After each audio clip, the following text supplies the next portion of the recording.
Assalamualaikum warahmatullahi wabarakatuh. Nama saya Alfilaila Rahmadani, NPM 2101012002. Saya dari kelas C akan menjelaskan tentang kompleks sentence. Cuma PPT aja. Oke, baik. Di sini saya akan menyampaikan tentang pengertian kompleks sentence. Kompleks sentence adalah kalimat yang terdiri dari satu independent clause atau kalimat tunggal dan satu atau lebih dependent clause. Dependent clause atau klausa terikat disebut juga fragmen atau kalimat yang tidak lengkap dan tidak dapat berdiri sendiri. Dependent clause biasanya didahului dengan subordinating conjunction yang juga berfungsi menggabungkan independent clause dan dependent clause dalam kompleks sentence. Dependent clause merupakan kelompok kata yang mengandung subjek, verb, dan komponen lain hingga membentuk suatu pikiran yang utuh. Bisa dikatakan klausa independen dapat berdiri sendiri atau bisa juga dikatakan sebagai inti dari kalimat.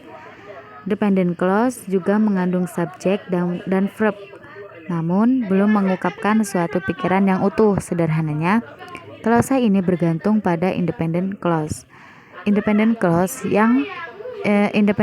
dan dependent clause biasanya dihubungkan dengan tanda koma atau kata penghubung yang disebut juga conjunction. Ciri dari dependent clause dalam sebuah kompleks sentence biasanya diawali oleh conjunction, question word, relative pronoun, dan sebagainya.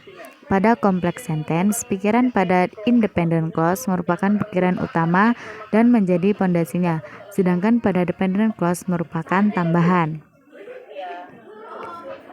Dependent clause dapat dibedakan menjadi tiga, yaitu adverbal clause, subordinate atau bisa juga disebut dengan adverbal clause, subordination conjunction, after, because, since, when, although, because, plus subject plus verb plus kalimat lain. Adverbal clause dapat berada di awal atau akhir kompleks sentence.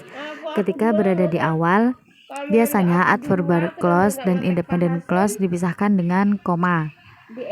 Dan kedua ada adjective clause, relative pronoun, ada who, which, was, whom, that, atau relative adverb, why, where, when, plus subjek plus verb plus kata lain. Jika ada informasi yang berada pada adjective clause dan akan mengubah makna jika dihilangkan atau essential defining adjective clause, maka koma tidak digunakan untuk memisahkannya dengan independent clause. Sebaliknya, jika informasi yang dibawanya tidak akan mengubah maksud kalimat ketika dihilangkan atau non-essential non-defining adjective clause, koma akan digunakan. Yang ketiga ada non-clause, yaitu question word, if or whether, that plus subject plus verb plus titik-titik. Jika dependent clause berupa non-clause, maka ia berfungsi sebagai noun atau kata benda. Non-clause bisa difungsikan sebagai subjek maupun objek dalam suatu klausa.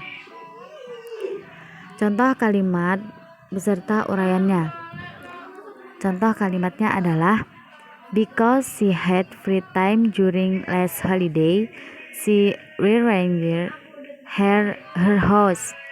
Because she had free time during last holiday itu adalah adverbal clause.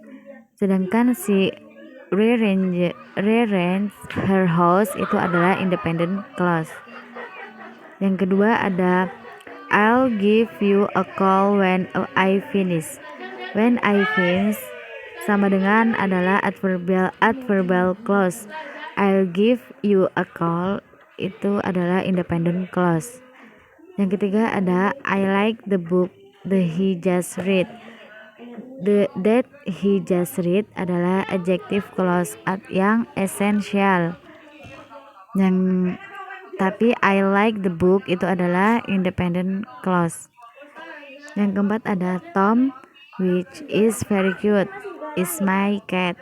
Which is very cute adalah adjective clause yang tidak esensial, yang non esensial. Tom is my cat adalah independent clause. Selanjutnya ada Yulia, who does a lot of exercise, has a positive body image.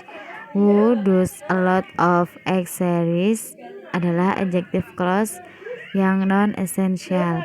Yulia has a positive body image adalah independent clause. Yang terakhir ada I forget where I put my key. Where I put my key adalah noun clause. Noun clause menjadi direct object bagi verb forget pada independent clause. Sekian dari saya. Wassalamualaikum warahmatullahi wabarakatuh.